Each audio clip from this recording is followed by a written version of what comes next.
அனைவருக்கும் வணக்கம். நான் பிரபாகர், ஜோதிடர். ஓம் சிவாய நமக. சிவசக்தி திருச்சிற்றம்பலம். இன்று பிறந்த நாள் காணும் அனைவருக்கும் வாழ்த்துக்கள். இறைவனுடைய அருள் பரிபூர்ணமாக உங்களுக்கு கிடைக்கட்டும். உங்களுடைய மனம் எதை என்னை ஆசைப்படுகிறதோ அந்த ஆசை நிறைவேறட்டும் என்று எம்பெருமான் சிவபெருமானிடம் அடியேன் வேண்டிக் கொள்கிறேன். இப்போ நான் என்ன சொல்ல போகிறேன்னா, இன்றைய நாளுடைய நிலைப்பாடம் ராசி பலன் தான் சொல்ல போகிறேன். கருத்து கொண்டு பயன்பெறுங்க.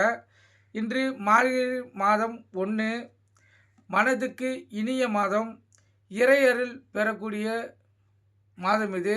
அதே போல் உடலும் உள்ளமும் சுத்தமாகி ஆரோக்கியத்தை தரக்கூடிய மாதம் இது. மார்கழி மாதத்தில் உண்டு பூமியில் அதிக அளவு உடலுக்கு ஆரோக்கியத்தை தரக்கூடிய அபூர்வ சக்திகள் ஊடுருவோம், கருத்தில் கொள்ளுங்கள். அதனால்தான் ஆதி காலத்திலிருந்து விடிய காலையில் அதை பிரம்ம முகூர்த்தத்தில் எழுந்து பெண்கள் கோலம் போடுவாங்க, கருத்தில் கொள்ளுங்க. ஆனால் எக்காரத்தை கொண்டும் இரவில் கோலம் போடக்கூடாது, அதை தவிர்க்கணும்.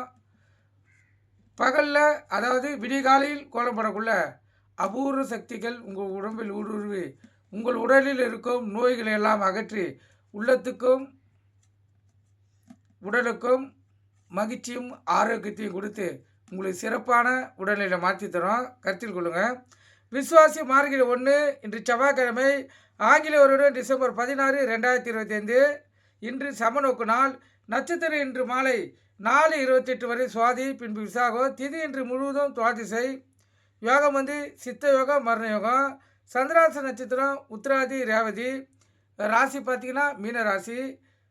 சந்திராசை பொறுத்த மட்டும் ராசி 50% பாதிக்கும், லக்னத்தை 90% பாதிக்கும். அதனால் இந்த மீன ராசி மீன லக்கணம் இன்று மிகவும் கவனமாக இருக்கணும். வண்டி வாய்ச்சலுக்குள்ளே மிக கவனமாக செல்லணும். போக்குவரத்து விதிமுறைகளை கடைபிடித்து செல்லணும். ஏக்காரத்து கொண்டு வண்டியை இயக்கி கொண்டு மொபைல் ஃபோனில் பேசக்கூடாது. சிந்தனைகள் சிதறி விபத்துகள் ஏற்படுறதுக்கு அதிக வாய்ப்பு இருக்குது. அதனால் விழிப்புணோடு இருந்து உங்களை தற்காத்து கொள்ளுங்க. நல்ல நேரம் காலை 7:45 8:45, மாலை 4:45 5:45. கௌரி நல்ல நேரம் காலை 10:45 11:45, மாலை 7:30 8:30. இந்த கௌரி நல்ல நேரத்தில் புதுமண தம்பதியருக்கு சாந்தி முகூர்த்தம் அமைப்பது, குழந்தை பாக்கி இல்லாதவர்கள் பயன்படுத்துவது, எந்த ஒரு நல்ல காரியத்துக்கும் இந்த கௌரி நல்ல நேரத்தை பயன்படுத்தினா வாழ்க்கையில் ஜெயிக்க முடியும். அது கூட சேர்த்து சுபவரை பயன்படுத்தக்குள்ள அற்புத பலன்களை நீங்கள் பார்க்கலாம். இன்று செவ்வாய்க்கிழமை என்பதால் செவ்வாய் பகவான் தான் ஓரநாதன், அவரே இன்றைய கதாநாயகன். செவ்வாய் வரை பார்த்தீங்கன்னா காலை 6 to 7, மதியம் 1 to 2, இரவு 8 to 9. செவ்வாய் வரை முடிந்ததும் சூரிய வரை இயங்கும், அது அசுப வரை. சூரிய வரை முடிந்ததும் அடுத்து 3 சுப வரை இயங்கும், சுக்கிர வரை, புதன் வரை, சந்திர வரை. அந்த 3 வரைகளை நீங்கள் பயன்படுத்தி வாழ்க்கையில் வெற்றி பெறலாம். இப்போ செவ்வாய்க்கிழமை செவ்வாய் பகவான் அசுப வரையாக இருந்தாலும் செவ்வாய்க்கிழமையில் சுப வரையாக இயங்குவார். செவ்வாய்க்கிழமையில் முருகப்பெருமானுக்கு விரதம் இருந்து இந்த திருமணம் ஆகாதவங்க, குழந்தை பாக்கி இல்லாதவங்க, உடல் வியாதிகளால் பாதிப்பு அடைந்தவங்க, இவங்களெல்லாம் இந்த செவ்வாய்க்கிழமையில் விரதம் இருந்து முருகப்பெருமான் கோயில் சென்று வணங்கினீங்கன்னா உங்களுடைய எண்ணங்கள் நிறைவேறும், கருத்தில் கொள்ளுங்கள்.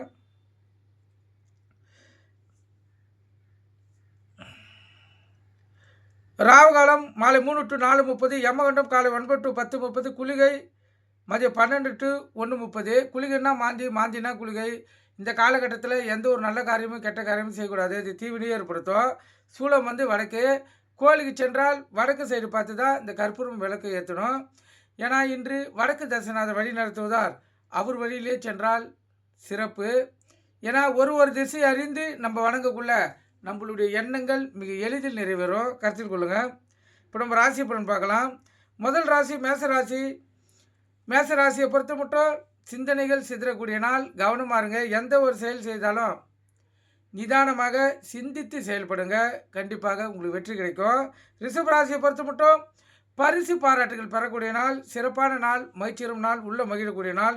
மிதுன ராசியை பொறுத்த மட்டும் இன்றைய நாள் உங்களுக்கு ஒரு மன நிறைவை கொடுக்கக்கூடிய நாள். எந்த செயல் செய்தாலும் அதில் வெற்றி காத்து கொண்டு இருக்கிறது, அற்புதமான நாள். கடகராசியை பொறுத்த மட்டும் இன்று மிகவும் யோகமான நாள். உங்களுடைய எண்ணங்கள் எதை நினைக்கிறதோ அது நிறைவேறக்கூடிய நாள். அதே போல்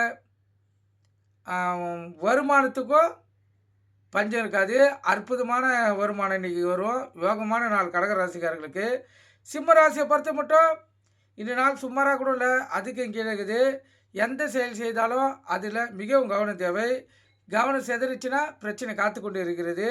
கன்னி ராசியை பொறுத்த மட்டும் இறை அருளோ ஒரு கீர்த்தியோ உள்ளத்தில் மகிழ்ச்சியும் கிடைக்கக்கூடிய நாள், அற்புதமான நாள், சிறப்பான நாள், மகிழ்ச்சிகரமான நாள்.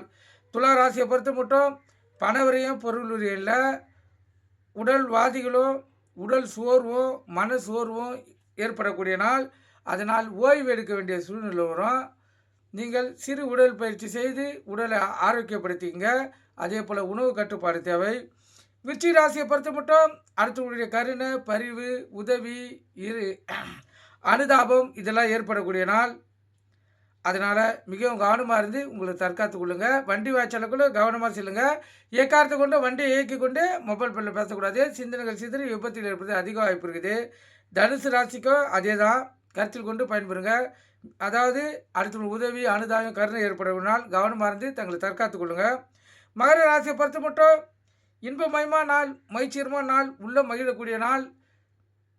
கணவன் மனைவிடையே ஒற்றுமை இருக்கும் அதிகமாக இருக்கும். அலுவலகத்தில் மதிப்பு மரியாதை உயரும். வெளி வட்டாரத்திலையும் உங்களுக்கு மதிப்பு மரியாதை உயர்ந்து ஒரு இன்பமயமான நாளாக அமையும். அற்புதமான நாள். கும்பராசியை பொறுத்த மட்டும் இரட்டிப்பு லாபம் பெறக்கூடிய நாள். இந்த சிறு தொழில் செய்கிற தக்காளி, வெங்காயம், பூண்டு, காய்கறி, கீரை விற்கிறவங்க, இறைச்சி விற்கிறவங்களாம் இன்று இரட்டிப்பு லாபத்தை பார்க்கலாம். அற்புதமான நாள். மீன ராசியை பொறுத்த மட்டும் நண்பர்களும் பகையாக மாறக்கூடிய நாள். எதிர்ப்புகள் அதிகமாக இருக்கும். அதனால் உங்கள் இஷ்ட தெய்வத்தை குல தெய்வத்தை வணங்கிட்டு இந்த நாள் நீங்கள் செலவு செய்யுங்க. இப்போ இந்த மீன ராசிக்கு சந்திராசி இருப்பதால் கவனமாக இருங்க. வண்டி செல்லக்குள்ள மிக கவனமாக செல்லுங்க. போக்குவரத்து இது உங்களை கடைப்பிடித்து செல்லுங்க. எக்காரத்து கொண்டோ வண்டியை இயக்கி கொண்டு மொபைல் ஃபோனில் பேசக்கூடாது. சிந்தனைகள் சிதறி விபத்துகள் ஏற்படுறதுக்கு அதிக வாய்ப்பு இருக்குது. அதனால் நீங்கள் விழிப்புணோடு இருந்து உங்களை தற்காத்து கொள்ளுங்கள். நன்றி, வணக்கம், வாழ்க வளமுடன்.